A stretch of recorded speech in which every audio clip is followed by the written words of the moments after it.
কাটোয়ার রাজপথে চলেছে সে রাজবেশে, দেখছে সবাই তাকে আজ মাথা তুলে।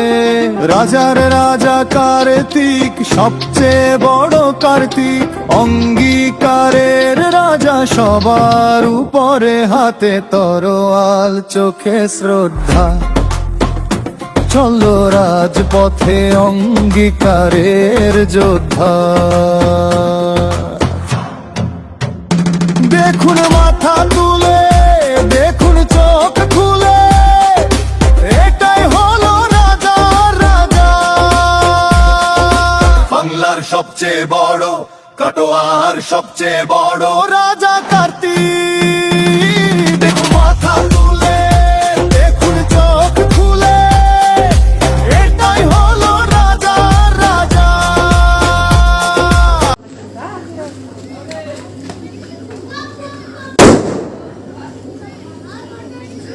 ওমা, আমাকে ঘরে তোলো। ও বাবা, আমার ঠান্ডা লাগছে, আমাকে ঘরে তোলো। ওমা, দরজা খোলো। ও ঠাম্মি, তুমি কোথায়? ও দাদু, তুমি কোথায়? ও বম্মা, আমি দুষ্টু করব না। ও মা, আমাকে কোলে নাও না। ও আমার সোনা মা, আমি খেলতে যাব না, আমাকে কোলে তোলো না। নমস্কার, আমি সুজিত চট্টোপাধ্যায় আপনাদের সামনে হাজির হয়েছি দিগদর্শনের একটি নতুন পর্ব নিয়ে, কার্তিক সম্পর্কে একটি প্রতিবেদন নিয়ে। কার্তিক ঠাকুর হ্যাংলা, একবার আসে মায়ের সাথে, একবার আসে একলা। ছোটবেলা এই ছড়াটা খুব শুনেছি, নিজেরাও অনেকবার বলেছি। আচ্ছা, বাংলায় একটা প্রবাদ আছে, সব মাছ পাক খায়, নাম হয় পাকাল মাছের। মামাসিদের মুখেও শুনেছি। কার্তিক ঠাকুরকে হ্যাংলা বলার কোনো যুক্তি আছে বলে মনে করি না। হ্যাঁ, কার্তিক ঠাকুর একবার আসেন মায়ের সাথে অর্থাৎ শরৎকালে, আরেকবার আসেন বসন্তকালে বাসন্তী দেবীর সঙ্গে, আবার আসেন এই কার্তিক মাসের পূর্ণিমায়। কিন্তু কার্তিক কি একাই আসেন? গণেশ আসেন না। গণেশ আসেন পয়লা বৈশাখ, তারপর আসেন গণেশ চতুর্থীতে, তারপর আসেন দুর্গাপুজোয়, তারপর আসেন বাসন্তী পুজোয়। অর্থাৎ কার্তিকের থেকে কিন্তু একবার বেশি আসেন। আর লক্ষ্মীও তো তাই। লক্ষ্মী আসেন একবার মায়ের সাথে, দিন কয়েকের মধ্যেই আবার চলে আসেন লক্ষ্মী পুজোয়। সরস্বতী দেবীর ক্ষেত্রে বলতে পারেন যে একবারই আসেন শ্রী পঞ্চমী তিথিতে। শাস্ত্র আবার বলছে এই শ্রী পঞ্চমী তিথি ছিল লক্ষ্মী পুজোর দিন, পরবর্তীকালে কিভাবে যেন সেটা সরস্বতী পুজোয় বদলে যায়। মানে সেই কথা সুকুমার রায় ছড়াটা আছে না, যে ছিল রুমাল হয়ে গেল বেড়াল, সেই ধরনের আর কি। কিন্তু কার্তিককে বলা হচ্ছে যে তিনি হচ্ছেন শিব পার্বতীর কন্যা। শিব পার্বতীর, ভুল বললাম, শিব পার্বতীর পুত্র। শিব পার্বতীর পুত্র যদি কার্তিক হয়ে থাকেন, তাহলে দুর্গা দেবীর সন্তান হন কি করে? ব্যাখ্যা দেওয়া আছে যে পার্বতী তো দুর্গা। পার্বতী এত শক্তিমান, তো তার আলাদা করে দুর্গা হওয়ার প্রয়োজন কি ছিল? শাস্ত্র তো বলছে অন্য কথা, পুরাণ তো বলছে অন্য কথা। মহিষাসুরকে বধ করার জন্য একটি নারী মূর্তি তৈরি করার প্রয়োজন হয়েছিল, একটি দেবী মূর্তি, এবং তিনি হবেন এক বীর যোদ্ধা। তার মানে পার্বতীকে দিয়ে কাজটা হবে না, তাই জন্য একজন আলাদা করে দেবতার সৃষ্টি হলো। কিন্তু দুর্গার স্বামী যে শিব, সেটাও তো সেরকম ভাবে শাস্ত্রে উল্লেখ নেই। সুতরাং কার্তিক তাহলে কার পুত্র? এইসব নিয়ে কিছু বিতর্ক আছে। তাই কার্তিক পুজোর এবং কার্তিকের সৃষ্টি রহস্য এই সম্পর্কে তো অনেক পুরাণে অনেক রকম ব্যাখ্যা দেওয়া আছে। আমরা শুধু আপনাদের কাছে এই মুহূর্তে যে কার্তিক পুজো অনুষ্ঠিত হয়ে গেল, সে ব্যাপারে মনে হলো যে কার্তিককে নিয়ে উত্তর ভারত, দক্ষিণ ভারত, এইসব জায়গায় কি কি বিষয়গুলো আছে আপনাদের সামনে একবার তুলে ধরার। চলুন একটা প্রতিবেদনের মধ্যে দিয়ে সেটা একটু বোঝার চেষ্টা করি। কার্তিক ঠাকুর হ্যাংলা, একবার আসে মায়ের সাথে, একবার আসে একলা। মায়ের সাথে একবার নয়, দুবার আসেন তিনি, দুর্গাপুজোর শরতে আর বসন্তে বাসন্তী পুজোয়। কিন্তু মায়ের সঙ্গে কার্তিক কোথায়? দুর্গাপুজোর বিধিতে কোথাও তো উল্লেখ নেই। কার্তিক কি দুর্গার সন্তান? বাংলায় প্রথম যখন দুর্গাপুজোর প্রচলন শুরু হয় 15 শতাব্দীতে, তখন কিন্তু দুর্গা দেবীরই একমাত্র পুজো হতো, ছিল না তার সঙ্গী দেবতারা। বাংলার সামাজিক রীতিতে ঘরের মেয়ের বিয়ে হতো দূর দূরান্তে। সেই বিষয়টিকেই মনে রেখে লৌকিক দেবী হয়ে গেলেন কন্যা, আর লক্ষ্মী, সরস্বতী, কার্তিক, গণেশ হলেন পুত্র কন্যা। বাংলায় কার্তিক পুজো কবে শুরু হয় তার কোনো নির্দিষ্ট তথ্য নেই। কথিত আছে সুস্থ সবল সুশ্রী সন্তান, বিশেষত পুত্র সন্তান কামনায় বাঙালি কার্তিক পুজো করে থাকে। কিছু মানুষ মনে করেন 1853 বাঁশবেড়িয়া অঞ্চলের জমিদার জয়নারায়ণ পাল স্বপ্নাদেশ পেয়ে জমিদার বাড়িতে কার্তিক পুজো শুরু করেন, গড়ে তোলেন এক কার্তিক মন্দির। কামনা ছিল সন্তানের। কার্তিকের সঙ্গে সন্তানের সম্পর্ক কি? এই কার্তিক দেবতা সম্পর্কে হিন্দু শাস্ত্র কি বলছে সেটা একবার নজর দেওয়া যাক। স্বামী প্রজ্ঞানানন্দের শ্রী দুর্গা গ্রন্থের 109 নম্বর পৃষ্ঠায় লিখেছেন, শ্রদ্ধেয় পার্শ্বনব মহাশয় অনুমান করেন স্কন্ধ তথা কার্তিক ও বিনায়ক গণেশ শিবপুত্র রূপে পরিচিত থাকায় বোঝা যায় যে সমাজে দুরকম ধর্ম মতবাদের সমর্থক ছিলেন। একরকম সম্প্রদায় যারা বিনায়কের পূজক, তারা নাগ উপাসক ছিলেন। অপর সম্প্রদায় স্কন্ধ বা কার্তিকের উপাসক, তারা কিন্তু নাগ উপাসনার বিরোধী, কেননা কার্তিকের বাহন নাগ ভক্ষণকারী ময়ূরী তার প্রমাণ। কার্তিকেয় সরস্বতী বা উষা দেবীর সহকারী। কার্তিকেয় রণদেবতা ও চিরকুমার ব্রহ্মচারী। রাত্রির অন্ধকারকে ছিন্ন বিচ্ছিন্ন করে বিজয়মাল্য পরিয়ে উষা দেবীকে প্রকাশ করাতেই দৈত্য দর্পদেব সেনাপতি কার্তিকেয়র সার্থকতা। ভবিষ্যৎ পুরাণের 132 ও 31 সূক্তে বলা হয়েছে, স্কন্দ কুমার রূপ শক্তি ধর বহি কেতুশ্চ। কার্তিক প্রসঙ্গে এই গ্রন্থে আরো বলা হয়েছে কার্তিকেয়র আরেক নাম স্কন্ধ। সৌর উপাসকেরা স্কন্ধকে সূর্যের অনুচর অথবা প্রতিনিধি বলে মনে করতেন।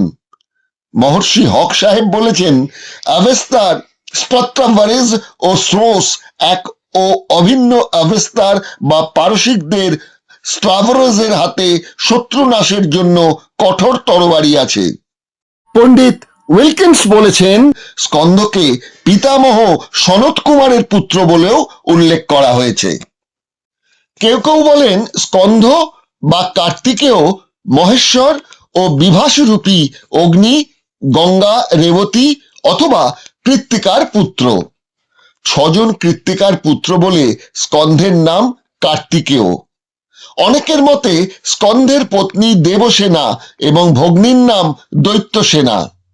শ্রদ্ধেয় বসু মহাশয় বলেছেন, কার্তিকেয়র পূজা ও উপাসনার প্রচলন বেশ প্রাচীন। ললিত বিস্তরে স্কন্ধের সঙ্গে শিব, নারায়ণ, কুবের, চন্দ্র, সূর্য, বৈশ্রবণ, চক্র, ব্রহ্মা ও লোকপাল প্রভৃতির নাম পাওয়া যায়। পতিতাপল্লীতেও দেব সেনাপতি কার্তিকের কদর আছে। কথিত কার্তিক নাকি ছিলেন পুরুষ যৌনকর্মী, দেবতা ও অপ্সরা তার অভিলাষী ছিলেন। মহর্ষি ব্যাসদেবের কাব্যে আছে, তেজময় স্কন্ধ বেতে দক্ষিণ নন্দ স্কন্ধ নামে খ্যাত পূজা করে ঋষিগণ, 6 শির দ্বাদশাক্ষী 12টি কর, 12 কর্ণ একগ্রীবা 1টি জঠর। এই বর্ণনা কালিকা পুরাণ, পদ্মপুরাণ, বামন পুরাণ, রামায়ণ ও মহাভারতে আছে। পাণিনির মহাভাষ্যে খ্রিস্টপূর্ব 3য় শতাব্দীতে পৃথকভাবে পরিচিত ছিল। এর আগে বৌদ্ধায়ন ধর্মশাস্ত্রেও কার্তিকের উল্লেখ আছে। বাংলায় 1780-তে প্রথম কার্তিক পুজোর প্রচলন করেন চুঁচড়ার সোম বংশের বলভদ্র সোম। পশ্চিম বাংলার বর্ধমানের কাটোয়া, হুগলির বাঁশবেড়িয়া ও সদর শহর চুঁচড়োয় জমে ওঠে কার্তিক পুজো। প্রতিমাতেও নানা বৈচিত্র্য। দুর্গাপুজোর মতোই এইসব অঞ্চলে 3 দিনের পুজো। পাড়ায় পাড়ায় বৈচিত্র্যের লড়াই। কোথাও খোকা কার্তিক, অর্জুন কার্তিক, জামাই কার্তিক, জ্যাংড়া কার্তিক, ধ্রুব কার্তিক, আরো কত নামে প্রতিমা। আর শুধু কার্তিক নয়, সঙ্গে 33 কোটি দেবতার পুজো। কথিত আছে কার্তিক সংক্রান্তিতে দেবলোক ও মানবলোক কাছাকাছি আসে।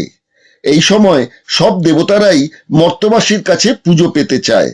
তাই গণেশ, মহাদেব, কৃষ্ণ, সন্তোষী মাতা, বজরংবলী, মা তারা, কামধেনু, সতী, গরুড়, লোকনাথ, যমরাজও পুজো পান। বাঁশবেড়িয়ার বাসিন্দাদের ধারণা এই সময় দেবদেবীরা বাঁশবেড়িয়ায় আসেন পুজো পেতে। ইতিহাস বলে 1600 শতকে সপ্তগ্রামে পর্তুগিজ বণিকরা আসার পর থেকেই কার্তিক পুজোর প্রসার লাভ করে। প্রথম দিকে তথাকথিত অন্তজ শ্রেণীর মানুষদের হাতে পুজো শুরু হলেও পরবর্তী সময় স্থানীয় রাজ পরিবার ও ব্রাহ্মণেরা যোগ দেয়। বর্ধমান জেলার কাটোয়াও বিখ্যাত কার্তিক পুজোর জন্য। কাটোয়ার কার্তিক পুজোর ইতিহাস প্রায় 350 বছরের।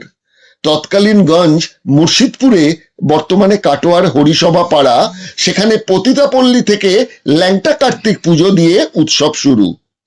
কার্তিক পুজোর ইতিহাসে গোড়ার দিকে এলাকায় বাবু সম্প্রদায়ের মানুষদের সঙ্গে বাইজিদের তামাশার এক ইতিহাস আছে। এখানকার মূল ঐতিহ্য থাকা কার্তিক এখন বিলুপ্ত। বাঁশের মঞ্চ বেঁধে থাক থাক করে 25 থেকে 50টিরও বেশি মাটির পুতুল সাজানো হয় 25-30 ফুট উচ্চতায়। থাকা কার্তিক ছিল কাটোয়ার পুজোর ঐতিহ্য। পুজোর পরদিন শহর প্রদক্ষিণ করে কে আগে যাবে বিসর্জনে, এই নিয়ে হতো লড়াই। প্রভাবে প্রতিপত্তিতে শোভাযাত্রা যার আগে যেত সেই বাবুর কদর পতিতাপল্লীতে থাকতো সবচেয়ে বেশি। বাংলা ছেড়ে এবার দক্ষিণ ভারতের দিকে তাকানো যাক। কেরলের শবরীমালা মন্দিরের ইতিহাস জানতে হবে। ইতিহাস বলবো না পৌরাণিক কাহিনী? কেরলের পশ্চিমঘাট পর্বতমালার পেরিয়ার টাইগার রিজার্ভে শবরীমালাই মন্দিরে পূজিত হন বাঘে চড়া তীর ধনুক হাতে আপ্পায়া দেব, যিনি চিরব্রহ্মচারী, হরিহরের পুত্র। সমুদ্র মন্থনে অমৃত পাওয়ার পর সুন্দরী মোহিনীর ছদ্মবেশে অমৃত কলস নিয়ে বিষ্ণু যখন অসুরদের বঞ্চিত করার তাগিদে পালিয়ে যান, সেই সময় ওই সুন্দরীকে দেখে শিবের যৌনাকাঙ্ক্ষা জেগে ওঠে। তিনি পিছু নেন। শিবকে পিছুতে ছুটে যেতে দেখে কেরল পাহাড়ে আত্মগোপন করেন বিষ্ণু। হর এসে তাকে ধরেন। হরি বোঝানোর চেষ্টা করেন তিনি নারী নন, তিনি নারায়ণ। হর ভাবেন মোহিনী মিথ্যে কথা বলে পালাতে চায়। জোর করে তিনি মোহিনীরূপী নারায়ণের সঙ্গে যৌনকর্মে মিলিত হলেন। হরিহর রূপে দেখা গেল শিব ও বিষ্ণুকে। দক্ষিণ ভারত জুড়ে তাই এই হরিহরের সন্তান হিসেবে আয়াপ্পা পূজিত হন। এর আগে অন্যান্য কয়েকটি বিষয় নিয়ে যখন আপনাদের সামনে হাজির হয়েছি, এই আধ্যাত্মিক, পুরাণ ভিত্তিক এবং পুজো ভিত্তিক কিছু অনুষ্ঠানে, সেখানে বারবারই বলেছি যে হিন্দু ধর্মের এই যে পৌত্তলিকার যে পুজোর আচার বিচার যা আছে, বা দেবীর রূপ পরিকল্পনা, দেবতার রূপ পরিকল্পনার বিষয়গুলো রয়েছে, সেগুলো এসছে বৌদ্ধ ধর্ম থেকে। শুধু আমি বলিনি, বিদগ্ধ পণ্ডিতজন তারা স্বীকার করেছেন। ঠিক সেরকম ভাবেই এই কার্তিককেও কিন্তু বৌদ্ধ ধর্মে দেখা যায়। চলুন বৌদ্ধ ধর্মে এই কার্তিক সম্পর্কে কি বলা হয়েছে সেটা একটু দেখে নি। শিব পার্বতীর ওপর অভিমান করে পুত্র কার্তিক একবার ঘর ছাড়েন, দক্ষিণ ভারতে গিয়ে বসবাস করতে থাকেন। সেখানে ধান খেতে এক কৃষ্ণা রমণীর রূপে তিনি মুগ্ধ হন। বৃদ্ধের ছদ্মবেশে মেয়েটির পরিচয় জেনে তাকে বিয়ের প্রস্তাব দেন। বৃদ্ধের ভীমরতি দেখে তাকে মারতে যান সেই মহিলা। তখন গণেশ হস্তিরূপ ধারণ করে তার পথ রোধ করেন, কার্তিক প্রাণে বাঁচেন। এবার কার্তিক নিজের স্বরূপ প্রকাশ করার পর সেই কন্যার সঙ্গে তার বিয়ে হয়। দাম্পত্য জীবনে দক্ষিণ ভারতে তিনি 6টি অস্ত্রাগার নির্মাণ করেছিলেন। সেগুলি নাকি আজ মন্ডিপ, পালানি, সামিমালাই, পানামুদির চোলাই, থিরুচেন্দুর, বিরুথানি ও তিরুপ্পারামকুমারামে আছে। দক্ষিণ ভারতে কিন্তু খুব গুরুত্বপূর্ণ দেবতা এই আয়াপ্পা। আমাদের বাংলাতে যদিও কার্তিক পুজো আছে, কিন্তু ততটা বোধহয় পপুলার নয় যতটা লক্ষ্মী, সরস্বতী বা গণেশ। তার অনেক কিছু কারণও আছে। কারণ এখানে ওই পর্তুগিজরা আসার পর নাকি এই চন্দননগর, চুচড়া এই অঞ্চলে এই কার্তিক পুজোর বিধিটা বাড়তে শুরু করে। এই কার্তিক পুজো আবার যদি উত্তরবঙ্গে চলে যান, রাজবংশীরাও কিন্তু এই কার্তিকের আরাধনা করেন পুত্র সন্তানের কামনাতে। মাথায় রাখবেন, পুত্র সন্তান কামনার জন্য তারা কার্তিক পুজো করেন।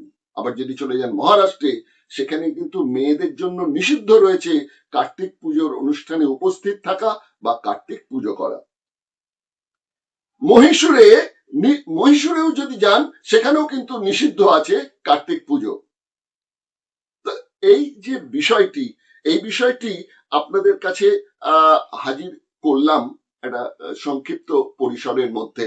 আমাদের এখানে আপনারা জানেন যে হুগলির বাঁশবেড়িয়া আর বর্ধমানের কাটোয়াতেও কিন্তু প্রবল পরিমাণে, মানে দুর্গাপুজো আমাদের এখানে যেমন ভাবে হয়, চন্দননগরে যেমন জগদ্ধাত্রী পুজো হয়, তেমনি বাঁশবেড়িয়া আর কাটোয়াতে বিশাল বিশাল আকারের কার্তিক পুজো হয়। এই বিষয়টিও আপনাদের একটা প্রতিবেদনের মধ্যে দিয়ে আমি তুলে ধরলাম। তো যাই হোক, অনুষ্ঠানটি এখানেই শেষ করছি। আবার আপনাদের সামনে আরেকটি কোনো বিষয় নিয়ে আমরা উপস্থিত হব। দিগদর্শন, দশের পাশে, দেশের সাথে। যদি অনুষ্ঠানটা ভালো লাগে তাহলে এটা লাইক দেবেন, অন্যকে শেয়ার করবেন এবং অবশ্যই সাবস্ক্রাইব করবেন। এরকম অনেক অজানা তথ্য আপনাদের সামনে নিয়ে আসবার উৎসাহটা আরো বেড়ে যাবে আমাদের। আজকে চলি, নমস্কার।